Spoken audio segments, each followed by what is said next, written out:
Well, good afternoon, everyone, here at our first webinar of 2020.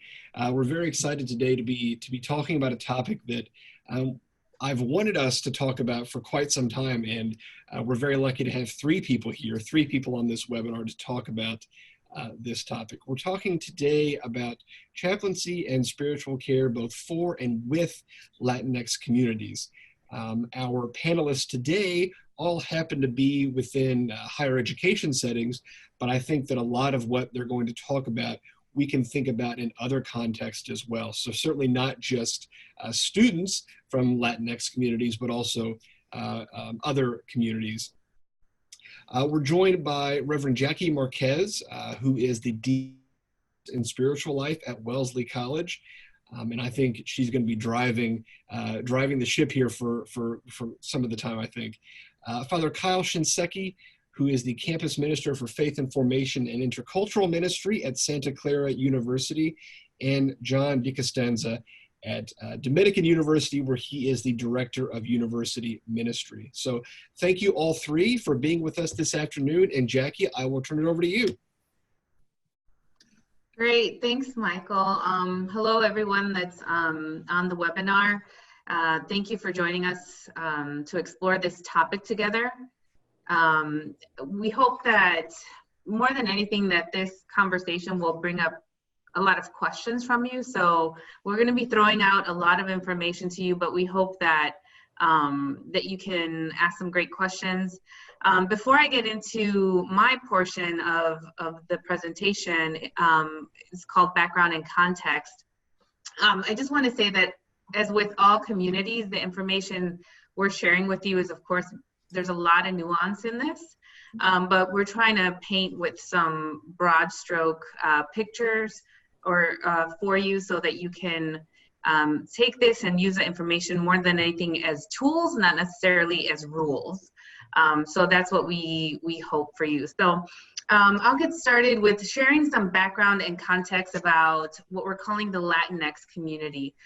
First, if you're wondering why you should care about this population or what we're going to share with you, I just want to share some information that I think will help spark your interest. First is that as of 2018, there's an estimated 59.9 million Latinos in this country. And that's up from 47.8 million in 2008. So it's a very large population. As we know, this is also one of the fastest growing populations in the US. Although the growth has slowed, it's officially slowed down, we're still a large population. And so chances are you're gonna have a lot more Latin American people that you will be interacting with at hospitals, prisons, in the military and college campuses, where in hospice care work, wherever it is that you're doing your chaplaincy work. There are 33 countries in Latin America and the Caribbean where our folks come from to the US. But Latinx people are really interconnected across the diaspora around the globe, really. So the web of the influence and impact of Latin American people extends around the world. It's very important that folks keep in mind as you're doing your ministry that each of these 33 countries has a very unique geopolitical history that very much has shaped migration stories, engagement with the Spanish language, and will impact how trauma and care needs present themselves in front of you. And so just a quick example, if you're working with a client from Mexico who immigrated from the US in the 80s, the chances is that their reasons for migrating to the US in the 80s are going to be very different than someone that migrated from El Salvador, right? So what we know about El Salvador, they had 10 to 12 years of a civil war in the 80s, which really resulted in a large migration. And chances are that the trauma and care needs that someone from El Salvador escaping a civil war is going to be very different from someone that might have migrated from Mexico, maybe for economic reasons primarily. So as you're working with folks and trying to find out what country they originate from, it's important to keep that geopolitical history in mind. So just to, I can't emphasize the point enough, Latinidad, Latinx identity and experience is not a monolith. And so it's very important that, as we'll talk about later in the presentation, that you do some research, especially if you're going to be working with a client long-term or a patient long-term, that you try to do some digging into what their own description, connection to Latinidad identity is. It's important to know that a Latinx person's spirituality may exist outside of organized religion. We're seeing that more and more, even in young people on college campuses that identify spiritual but not religious. So that's also a trend within, not as prominently as in other groups yet, but that is a trend also on college campuses, certainly with students. Yet this is still a very highly religious group with a strong affinity for spirituality. So according to Pew Research in 2007, at least 9 out of 10 Latinx folks identify with a specific religious tradition. So it's important to keep that in mind. I want to share a couple of sort of interesting percentages with you. One is that 39% of Hispanics, according to Pew Research, believe in things like the evil eye, so that folks can cast curses or spells and cause bad things to happen to other people. 57% believe in possession by evil spirits, so that it's possible for human beings to be possessed by evil spirits. 44% that magic, sorcery, or witchcraft can influence people's lives. I'm sharing those because the point I'm trying to get across is that Latinx spirituality is very much an intimate, active one in which God and the supernatural is accessible to us. The divine is intimate and for some people even tactile, so that God is not some removed being that you access primarily in a church during a service on Sunday. But that God or the supernatural forces can be interacted with, can be engaged, can even be called upon. It's a very deeply relational spiritual worldview. And I want to emphasize that it is a spiritual worldview and caution those of us that work with Latinx people that might hold some of these beliefs. If you are perceiving this as superstition, I just want to caution you and invite you to do some of your own work and to hold the person's spiritual worldview as your sort of guiding light in their work with them. That's not the time, you know, if someone's telling you that the reason they're in the hospital is because someone did witchcraft on them, that's not really the time to start, you know, telling them that this is superstition or talk them out of their belief about witchcraft. I would listen and try to understand to their spiritual worldview and know why it matters. And the reason it matters is because it's a very, as I said, intimate, interactive, relational connection to God, the divine, and the supernatural.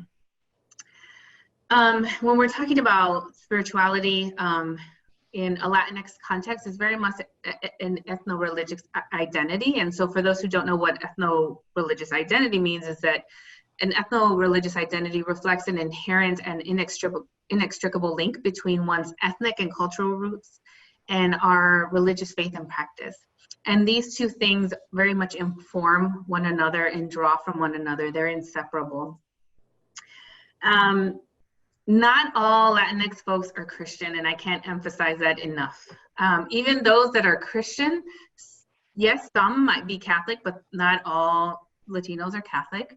There's a large number of Protestants and certainly a lot of Pentecostal, evangelical Latinx people. But please don't assume that folks are Christian. So just as an example, there is an increasing number of Muslim Latinx folks. And so you want to really try to find out how folks identify very early on in your ministry and work with them. Latinos are one of the fastest growing groups in Islam. And so you could very well be working with a Latino person that identifies as a Muslim. And so I can't emphasize that enough. Or as I mentioned earlier, that their spirituality might actually be outside of organized religion. And we see that a lot. The presenters and I went kind of back and forth about whether we should share sort of socioeconomic information with all of you, but we thought it important to include it. Comes from a Joint Economic Committee report from the U.S. Congress of 2015. In 2014, median income of all Latino households was $42,500, which is $17,800 less than the median income of non-Hispanic white households. Latinos are underrepresented in top income brackets and overrepresented in bottom brackets even today.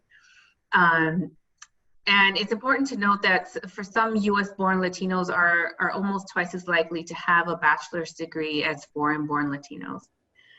I just want to insert like a story here to include some nuance in this, and it's that one example that I can give you is as to why you should hold this very carefully is I'm thinking of one of my our students that went to a very elite institution on the East Coast. Her and her family would have very much fit the socioeconomic statistics that I just shared. But when she arrived to this elite East Coast institution, she quickly discovered that the Latinx people she was surrounded with were very, very wealthy, came from very educated families. Some of them were international, but some of them were US born. And so this doesn't cover obviously all Latinos. There are a lot of very wealthy, very educated Latinos. And so again, just cautioning us to not make assumptions when we meet clients or patients as we work in this field. Finally, for me, just a note on terminology. You'll see in literature, even in this presentation, as you hear us talking and sharing with you, different terms for this community. Latinx, Latino, Latina, Hispanic. I just want to say that many people identify not as Latino, Latina, Hispanic, or Latinx, but instead prefer to identify by their country of origin. So keep that in mind, that some folks may not respond well to being called Latino, Latina, Hispanic, Latinx. They might prefer for you to know and name them as Mexican or Guatemalan or Puerto Rican or whatever the case may be. And finally, if you're confused about these terms, you should be, because there is no agreement in our community about which term we should use for ourselves. The latest really hot button term in our community is Latinx. I've heard a lot of negativity in the Latina community about this term, where folks aren't comfortable with it for a lot of reasons, right? We could talk about homophobia, we can talk about a whole lot of things. But there is no, there's no term that we all agree on, and so it's okay if you're confused. I would invite you to listen to what folks identify as and what words they use for themselves and use those. I'm going to turn it over to Kyle, who's going to take this next part of the presentation. Great, thank you, Jackie. And so my section really is looking at what are some blinders and barriers that we all might potentially face in being able to effectively serve Latinx people in our different ministry settings. What are some of those challenges that we might face? I think first and foremost, it's important to understand that all of us come with a particular cultural lens. We look at the world, we experience faith, spirituality, religion through a particular lens. And so that's what this first barrier, or blinder or barrier, addresses, is the fact that race and ethnicity are inherently linked to faith, particularly in the context of the Latinx community. And there are three words that I would want to use here to kind of illustrate this, three Spanish terms. So first is apariencia. So what my appearance is like and how I perceive someone else makes a difference in terms of how safe I feel entering into a particular faith-based setting. So race and ethnicity helps to shape my religious identity, helps to shape people's religious identity as they grow up. And then as they enter into different spaces, that race and ethnicity continues to inform that. So I did a study last academic year, the 2018-19 year, and I was able to interview a number of students across several different universities, both in the Midwest and in the West Coast. And I just wanted to share this one quote here to the right side of your screen that really kind of shows that here's a student that born and raised in pretty diverse city of Chicago, but was not necessarily comfortable going, talks about how that person would not necessarily be comfortable going into a chaplain's office if they didn't see someone that looked like them. I think that's something that's really important. The reality of the continuing impact of race and ethnicity in this country, in the United States, and whether someone would feel comfortable entering into this space, especially something that requires a certain level of openness and vulnerability, like ministry, of course. So just paying attention to that might make a difference in terms of, looking, do I find someone that looks like me, that understands me? The second point here is abrazos. So abrazos are embraces, but I think I use that term really because a number of, both on terms of social interactions that people describe, a number of students I interviewed talked about how the predominantly white institution they were attending often felt quite cold to them, both in terms of the day-to-day social interactions they had with other students versus what they were used to growing up, but also in religious expression. And this sometimes came in their same faith tradition, but it was a very different expression of that same faith tradition, to the extent that they felt that the worship was often a bit stoic, and some students even use the word boring in comparing to the more lively and expressive forms of worship that they were used to in their particular home environments. And then the third point here is apariciones, to really just kind of continue on the theme that Jackie introduced to us, that really the divine is present throughout the world from a Latinx understanding.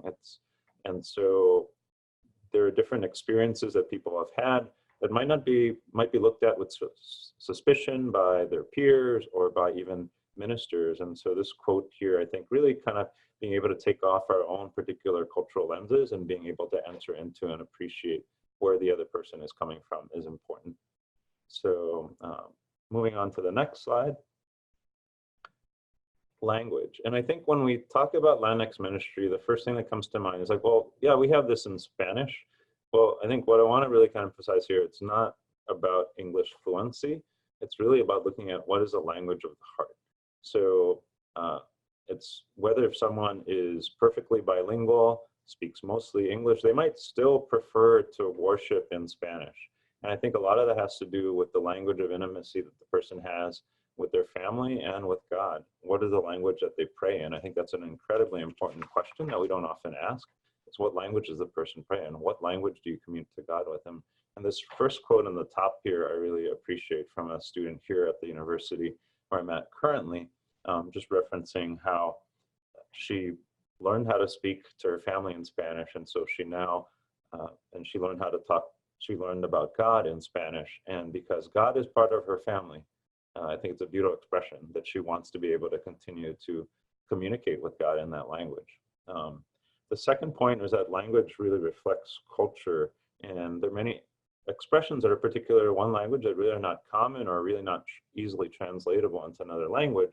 And a couple examples in Spanish would be ojalá, if God, may God will it, or si Dios quiere, if God so wills, or gracias a Dios, thank you, thanks be to God.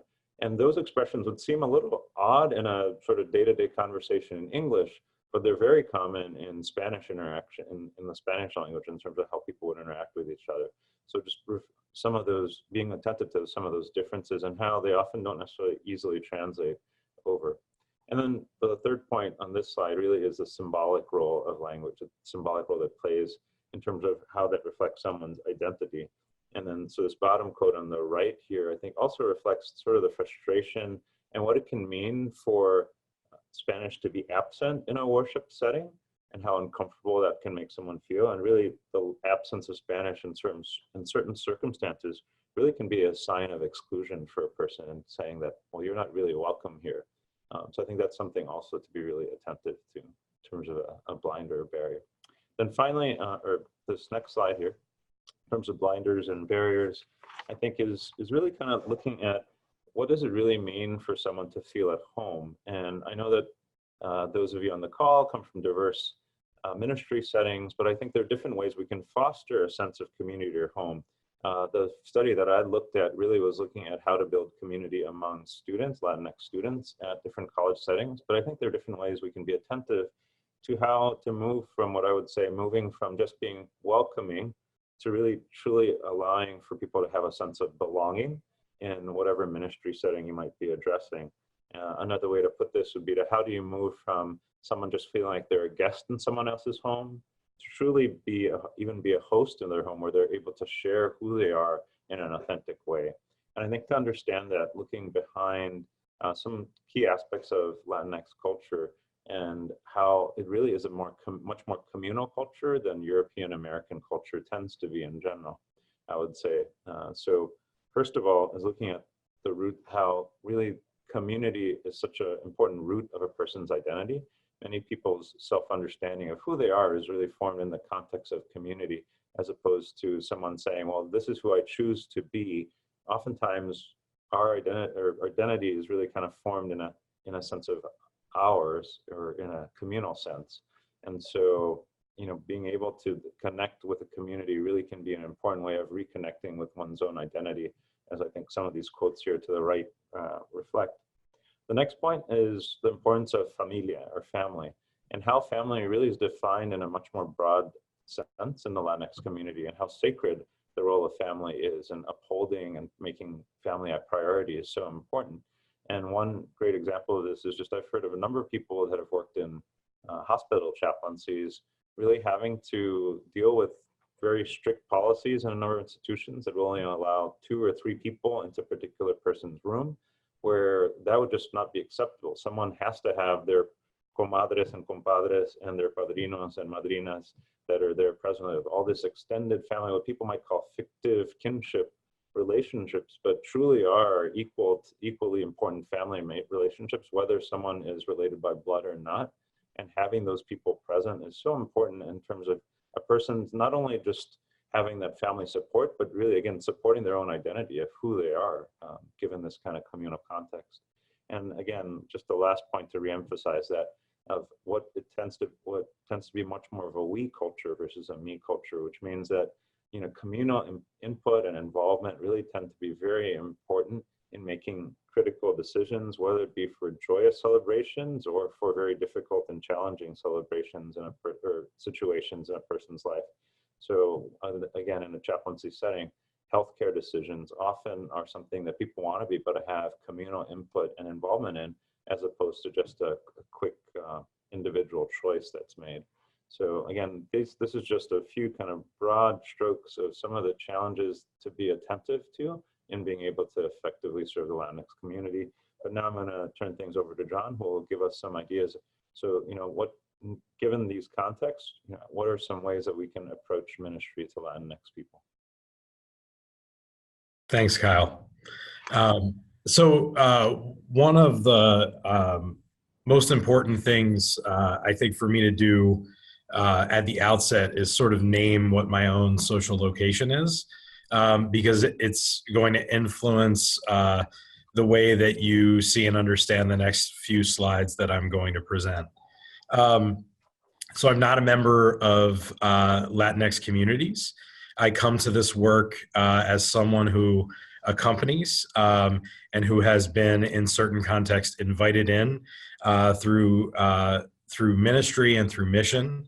My experiences with Latin American peoples began in mission in Peru, and then continued here in Chicago with accompaniment of Mexican and Mexican American students, predominantly at Cristo Rey Jesuit High School, which is actually where I met Jackie, and has continued in my own life, in my family life.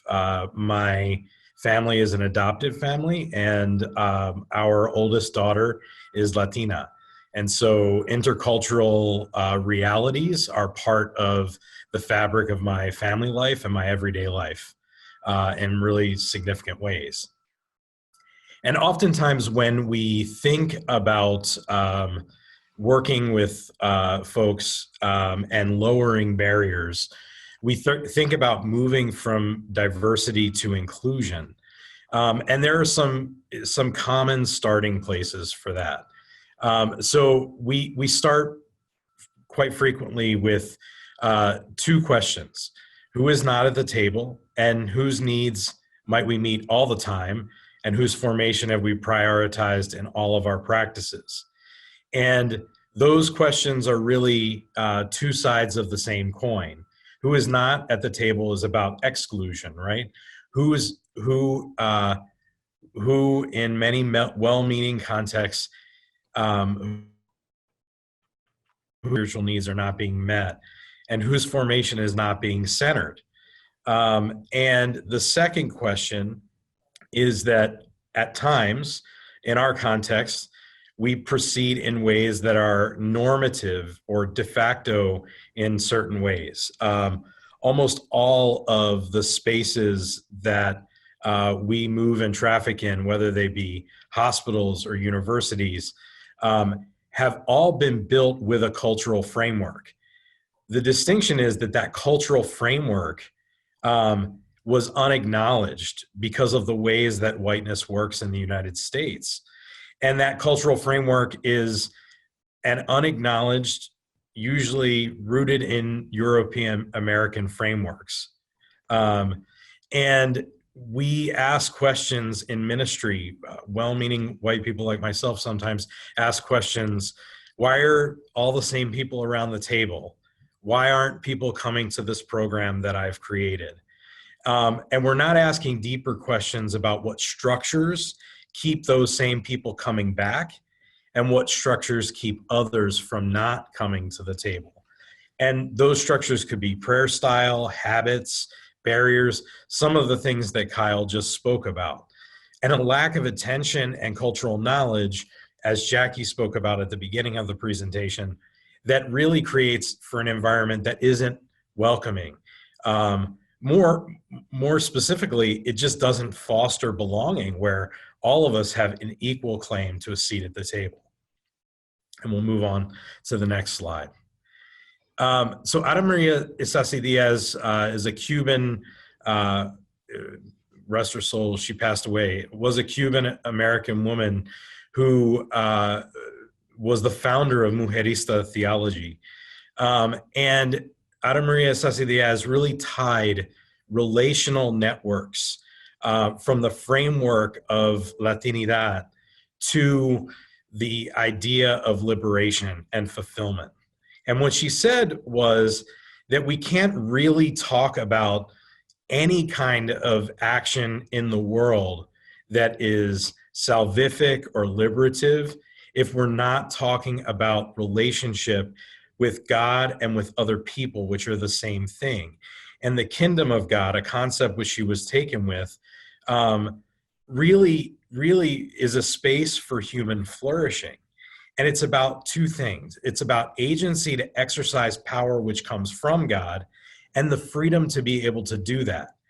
And the thing about the way that our lives and our ministries are structured is that it forecloses sometimes unwittingly on the ability to be able to have both agency and freedom for those people who are on the lower end of a hierarchy of human value.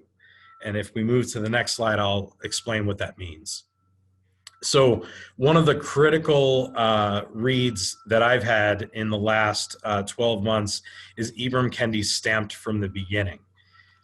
This book is, it situates itself as the definitive history of racist ideas in America. And Kendi's thinking really invites us to consider the ways that disadvantage produce a hierarchy of human value. And not only disadvantage, but intentional disadvantage. That policy is set up and structure is set up in such a way that reinforces a hierarchy of human value. And we know as chaplains and theologians that that hierarchy of human value is false, that we are all children of God. We all belong in the kingdom of God. And Kendi says something really critical. He says that we tend to believe that racist ideas, right, contribute to the construction of racist policies. But that's actually false thinking. And he suggests that the truth is the opposite, that self-interest creates a reason to put some people on the bottom and other people on the top. And that those racist policies engender racist beliefs.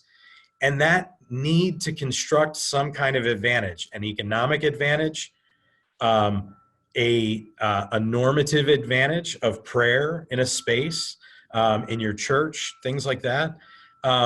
Those kinds of advantages have really significant consequences for those that are placed on the bottom of the hierarchy of human value. And so anything that we do, right, as we move toward what we're going to do, anything that we do to really honor our commitment to Latinx communities means to recognize the ways in which these communities have been historically marginalized and continue to suffer under the boot of some of those racist policies, which continue, as we see, in our contemporary world, to engender racist beliefs, which have been really become much more prevalent and virulent, and weaponized to move racist policies even more firmly entrenched. If we can move on to the next slide. And so the idea that I want to suggest is that cultural work is hard work and that there are no easy or quick answers. 2 years ago, we hosted a conference here at Dominican, and Carmen Nanco Fernandez, who is a mentor and colleague of mine, was one of the keynote speakers at that conference. And she talked about our proclivity for easy and quick answers with a shorthand that was really resonant with everyone that was at the conference. She said that frequently what we do in spaces like this is that we throw a serape on it, right? We throw a cloth over it, and that veils the power dynamics that are underneath. When we're not really willing to do the hard work, we present some sort of cultural signifiers that don't really give authentic power to people, agency and freedom, right? But what they do is they feign a kind of cultural inclusion that really isn't present when it comes to decision making and articulating changes in policies and practices and ministerial practice that would make lasting difference for Latinx folks and for other historically minoritized populations. How this plays out at my own university is pretty important. There are a lot of intersecting dynamics of my students. So I work at a Catholic Hispanic serving institution. 70% of our incoming freshman class in the class of 2019 self-identifies as Latinx. We also know from our freshman SERP surveys that about 2/3 of all of our students have to work at least 20 to 30 hours a week to contribute to both their tuition and their family life. And we also know, in another intersecting dynamic, that about 50% of our incoming students are the first in their families to go to college. They have incredibly complex schedules. They often commute from large distances. 90% of our students live within 1 hour of campus. And we do not have a traditional student profile. The traditional student profile and traditional campus ministry is built for students who are able and have the luxury to be able to focus on their education as the full-time labor of the 4 years that they're in college. They tend to graduate in 4 years, not in 6 years. They tend to stay as full-time students. They tend to come from environments where they're more academically prepared because they're not experiencing educational inequities in grade school and secondary education. And our post-traditional student profile, if you look on the right there, means that our students have to navigate a whole bunch of circumstances to even get to graduation. Money, familial commitments, transportation, time, right? And these are all economies when we think about it. They're all economies that draw significantly on the resources of those students and on the resources of their communities, and make that path to graduation so much more precarious and so much more fraught with detours and distinctive characteristics. And our ministry really has to adapt in order to meet those circumstances. We can't continue to have a ministry that is created for students that have a ton of expendable time. And so what has that meant practically?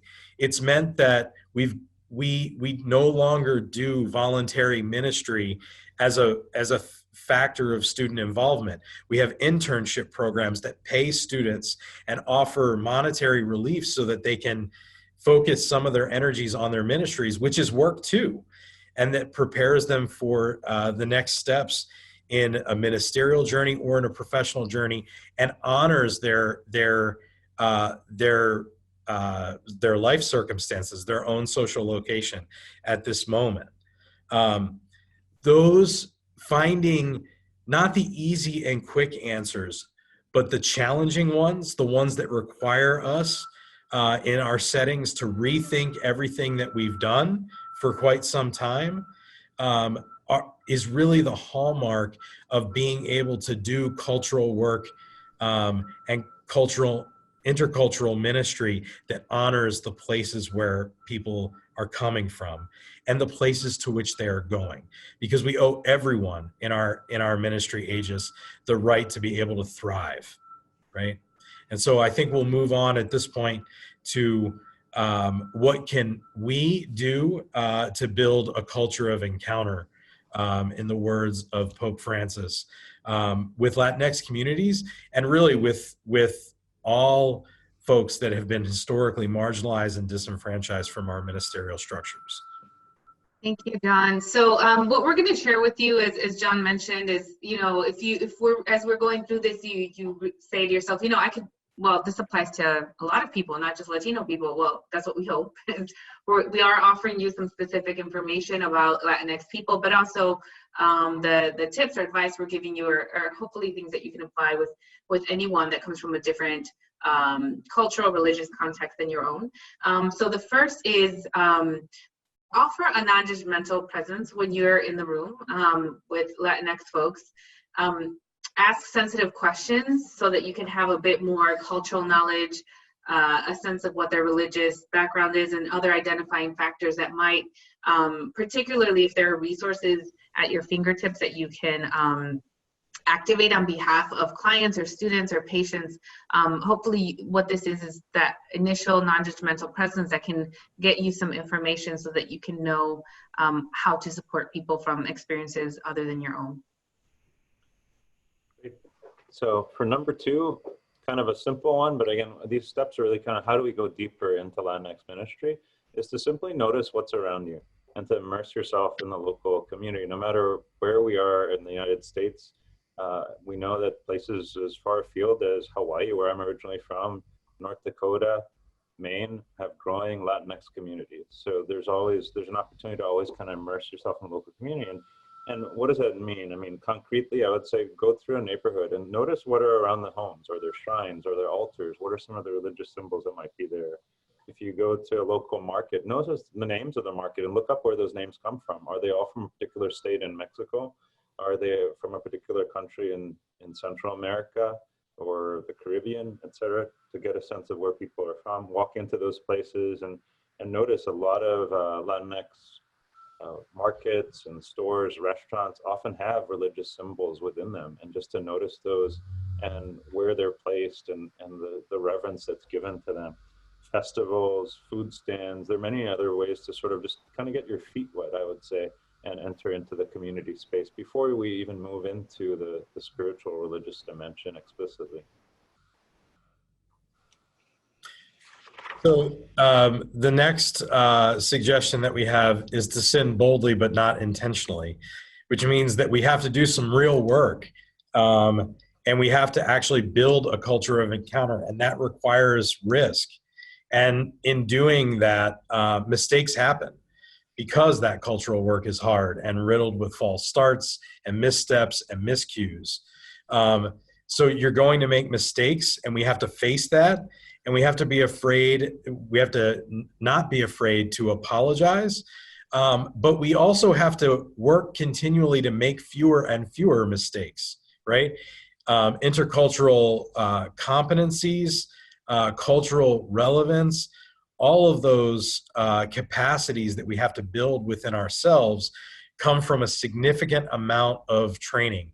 Everything that we know about cultural inclusion work is that it's developmental. It requires exposure, awareness, knowledge, and action. And in order to do that, we also have to know that the path is not linear. You know, we come back around to the same lessons over and over again, and that's really critical to recognize. The next one is engage in and invite storytelling.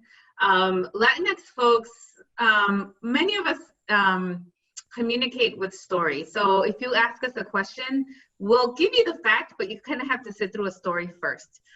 It's rather than direct communication, it's often indirect communication.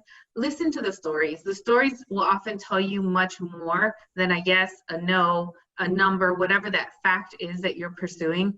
Listen to the stories that folks tell you, because they're important, and you'll often be able to find out so much more about why they're in front of you as a chaplain than you would have by the questions on your intake form or assessment form. And along with that is admit what you don't know. If somebody is telling you a story and they mention terms or phrases that you're not familiar with, admit you don't know it. And ask them to please explain the word or the phrase. Most folks will be very, very happy to do that, because what they hear is that you're listening to them in that question. Also, do some research and gain some cultural knowledge. We don't expect you to know everything about, the 33 Latin American and Caribbean countries and all their geopolitical history, and we don't expect you to know that, but do some work. There's nothing worse than a lazy chaplain, in my opinion. Read, even if before your next session, if you spend 10 to 30 minutes in Google and say, okay, this person said they're from Guatemala and they came this year, or, look up something so you have at least a framework in your mind. Attend professional organizations or look up cultural affinity groups, attend conferences. Webinars, as many of you are doing now, are really helpful to help you just gain a bit more knowledge and tools to support people. So in number 2, we talked about kind of the broader context of the community, but I think number 6 is really about going deeper and to looking specifically at the areas of faith and spirituality and religion in the Latinx community. So the importance of going out and experiencing worship, prayer, and fellowship in a cultural framework that might be different from your own, regardless of what your fluency or understanding of the language of that particular worship might be in. Being able to go into and attend the service, even if you might not understand anything in terms of what language is being spoken, but often that can be even more powerful, because you notice sort of the unspoken aspects of worship, which I think are really where some of the key differences can be noticed. So I think being able to enter into those spaces is really important. I know, as an example myself, I previously lived in Omaha, Nebraska, and it was really powerful to attend a Catholic Mass in Canjobal, which is a Guatemalan Mayan language. And just seeing how some people had met in other contexts really kind of came alive, being able to worship in their own language and the way that they were able to express themselves. And so being able to notice, even though I didn't understand a word, I think for me it was a really powerful experience. So I think having the courage and vulnerability to enter into those spaces is important. After that, I would say go out and reach out to meet a spiritual religious leader from the local Latinx community. And especially, as Jackie mentioned, there are Latinx people that are Muslim, that are Jewish, that are evangelical Christian, Catholic. And some people move from tradition to tradition. So even meeting with people from a number of different religious traditions might be important.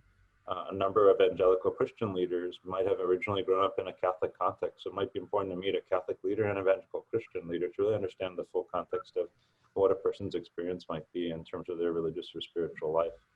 And then finally, moving beyond that to develop a network of professional relationships that you can continue to turn to as you enter into deeper ministry with the Latinx community. So the next thing that we want to suggest is know thyself, right? This is a priority in the spiritual life. It's also a priority in our cultural lives in the world. Learn about your own cultural frameworks. really mine. A lot of us have done some of this in our preparation in div school, but a lot of the cultural lenses weren't applied to that kind of theological education. And so using yourself as a site of inquiry, prayer, and reflection may cause those questions about who's at the table and who's not at the table to become even more clear to you. And that kind of clarity about yourself really lends to a deeper curiosity about others and a means of exploring others' lives as a sacred encounter. The next one is, don't be afraid to refer out for cultural reasons. Like, that's okay. And you really should do it. If you think you cannot be the person that provides the care that this person's need, that this person needs, and do no harm, right? Like, you should practice collaborative care if you have resources, either within your hospital system or prison system or college university system, but it's better to refer out if you can, if there are resources available, than to potentially, risk not providing the services that a person needs or doing harm. And finally, number 9, something that I think both John and Jackie have really emphasized, that Latinx ministry, intercultural ministry is not easy. It takes really an investment in being an openness and a vulnerability to be able to reframe and reconceive of what your ministry really looks like. And like John just mentioned, none of us learned how to do this exactly in divinity school. And actually one of my professors in divinity school, I remember, who taught a lot regarding Latinx ministry, would mention that a good intercultural liturgy would have to have aspects that would make everybody feel comfortable and that would be familiar, and other aspects that would make them feel uncomfortable and unfamiliar. That's what it truly means to be intercultural, to be able to expand beyond what we're used to, what we are most comfortable with, in order to really reach out and incorporate other traditions that help a person from a different cultural background to feel at home. So I think that's an important consideration as well, as being able to be uncomfortable, and that it will be changed, it will require added time and resources, but that those investments ultimately will have a very positive impact in more effectively serving the Latinx community. And again, I think it also, and John has mentioned this also previously, but I think being able to move in new directions and collaborate with people that perhaps you had not had on your radar screen previously, and new partners outside of your current circle that could really help to change the way that your ministry is able to effectively serve ultimately the Latinx community. So we have a long list of resources here to share with you. We'll connect with Michael for those who are interested in receiving the resources. We have just a few that if folks are interested in more reading and exploration, some of them are theological, some of them are historical resources, but that we hope can help enrich your ministry and hopefully enrich your life as well, and your theological language. And I think we'll turn it over to Michael so he can guide us from here. Yeah, sure. This is fantastic. And you were counting off at the very beginning how many countries are in Latin America and the Caribbean. It reminded me when I was in grad school, it came time for my comprehensive or qualifying exams, whatever you want to call them. And I decided I wanted to do a field in Latin American history. I can do a field in Latin American history. And so the person that was going to be in charge of that said, sure, Michael, you go ahead and do that. And I think he knew in the back of his head, this guy has no idea what he's about to get himself into. And I very quickly realized, wait a minute, there are a lot of different countries in Latin America, and you're not just going to spend, a month or two doing a little bit of reading and come to grips with the entire continent. There's a whole lot more to it. And I think that even if we sort of intellectually engage with that, people that are on the ground doing this work as chaplains, this is a reality that Latino, Latinx, this is not a catch-all term. There is a lot more nuance to it. And so I just very much appreciate that, setting the tone that way.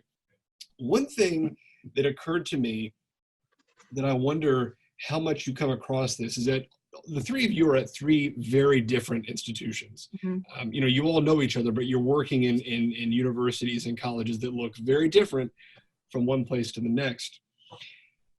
we know a little bit more now about Latinx spirituality and sort of general religious trends. What I'm wondering is, what does it look like on your campus for Latinx students with no spirituality, no religion? And I don't mean that in a demeaning way, but you know, they are the nuns, as we say. Mm-hmm. Is that an additional sort of moment of exclusion for them? If we think about the majority trend, well, here we have a Latinx student that is not part of that at all. I mean, are they sort of doubly excluded, or does that somehow bring them back into the question? Yeah, so I can speak from our context here at Wellesley. Our campus reflects the data in terms of how many college students are coming into, more and more college students are coming to campuses identifying as non or spiritual but not religious. Mm-hmm. As I mentioned earlier, that includes the Latino population on our campus. I think, you know, when it comes to Latino students or Latinx students that are spiritual but not religious, I don't know that it's an additional layer of exclusion. I think it's what you have to do usually with them is sort of break down their own mental and emotional barriers around walking away from the religious tradition from home. You know, as we mentioned in the presentation, ethno-religious identity, sometimes walking away from your religion feels like you're walking away from your family and from your culture and from your roots. And so I think it's just more an additional layer of emotion and processing that students have to go through. Like, can I explore a different religious tradition, or can I live for a while as agnostic, or, you know, and so sometimes what it means is more of a challenge in the pastoral counseling sense, is helping them work through, you know, exploring your different spirituality, walking away from Catholicism or walking away from whatever it is. Doesn't necessarily mean you're walking away from your family and culture, but it feels that way, and helping them then just work through all of that. And how do you tell mom and dad that you no longer identify as Catholic, or you don't believe in God, or so it's helping them more process that, and inviting them to explore other spiritual programs, whether it's attending, you know, doing a labyrinth meditation or mindfulness meditation or whatever you're offering for the seekers and explorers on your campus, is what I would say. Yeah. Well, I mean, that's, and I think it was John who mentioned earlier who had the quote from the student who said, you know, I don't want to go to the chaplain's office because there's no one there that looks like me. Mm-hmm. And we, and by we I don't mean I'm not a chaplain, I'm not a CPE educator or anything like that, but we know that the demographics of chaplaincy and chaplaincy education and training in the United States, they don't look nearly as diverse as the population. The reflection there is just not accurate whatsoever. Off the top of your head, what are some things we can do to fix that? This is a problem that a student looks at the Office of Religious Life or the chaplain's office and says, you know what, there's no one there that's going to understand anything about me, so I'm never going to go. That's a big problem, and it's not just in higher ed, it's in a lot of places too. What are some things we can do to start to fix that? Yeah, I actually, I know some of these statistics because we've been doing some work around them, but you know, as of 2017, just in terms of matriculation in MDiv programs, it was just 5.2% of all people self-identified as Latinx in matriculated ATS schools. Yeah.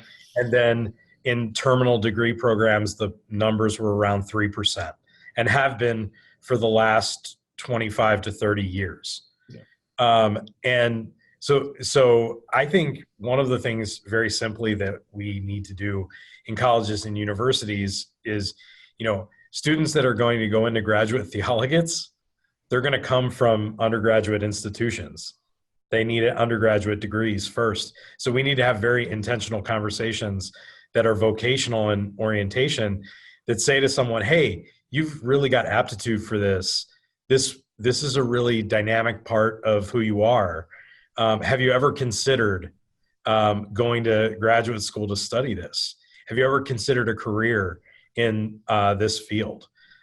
Because if we don't move those numbers in the Catholic Church, we're looking at a minoritized majority, right? And that is a really devastating reality where, you know, the people in the pews are different from the people that are up on the altar. And that's a significant challenge that Osono Spino and others are doing really significant work around. And really, you know, the Academy of Catholic Hispanic Theologians of the United States has been doing like incredible work around this for 20 or 30 years to write about these dynamics. And I think it's about heeding those voices that have been saying this for a long time and starting to develop intentional pathways and pipelines that can get people trained and ready to be working in ministry. And Michael, there are 3 questions that folks asked us. I think I can quickly address the 2 before we run out of time, and then I don't know if John wants to take the 3rd one. Sure, but yeah. The first question was, what is Santeria and what are the percentage of Latinx population that practice it? Really quickly, Santeria is a religious, spiritual worldview that fuses Catholicism and African folk practices, African religious folk practices. So it's a fusion of these 2 religious traditions. In terms of how many Latinos practice it, I've seen really low numbers, like 22,000 people in the US. I suspect it's a lot more. It's also, but it's not really a religious tradition that gets surveyed well. So that's the first thing I'll say about Santeria. The second question was, is Dia de los Muertos a religious or cultural event? It's both. So for some people, it's more cultural than religious, so they pay less attention to the religious aspect and observe it more as a cultural event in their life while giving a nod to spirituality. And then for other people, it's primarily a religious event with that celebrates their culture as well. Dia de los Muertos is primarily heavily celebrated in Mexico and Guatemala. It's made its way into the US, obviously, with immigration, but those are the 2 countries with some very deep roots. And so depending on where you go in Mexico, it's a big event with folks, you know, will spend the night at the cemetery and do the altars at home, but also spend the night at the cemetery on the Days of the Dead. But it's both a religious and cultural event. And then quickly on the 3rd question, Ana Maria Sassi Diaz it's a liberative theology. So it shares many traits with Gustavo Gutierrez's theology of liberation and Justo Gonzalez's Mañana.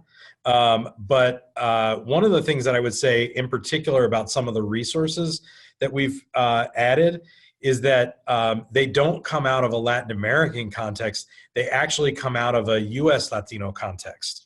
And so these theologies are important to read because they come out of the social location of the people that we're going to encounter, many of whom are US born increasingly and speak English as a first language, while Spanish is an important part of their lexicon and their experience and certainly their spiritual experience.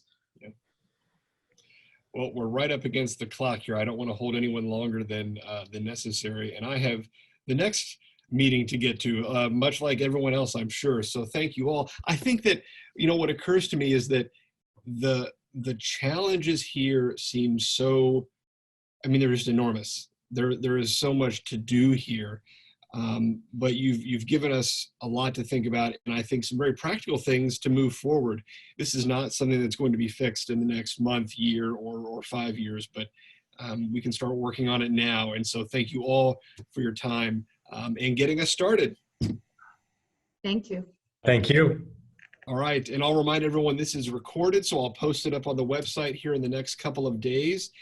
You can find our full webinar schedule there. We've got things going on for the rest of the year, so please stay in touch for that. And thank you all again. Have a great afternoon. Bye-bye. Bye.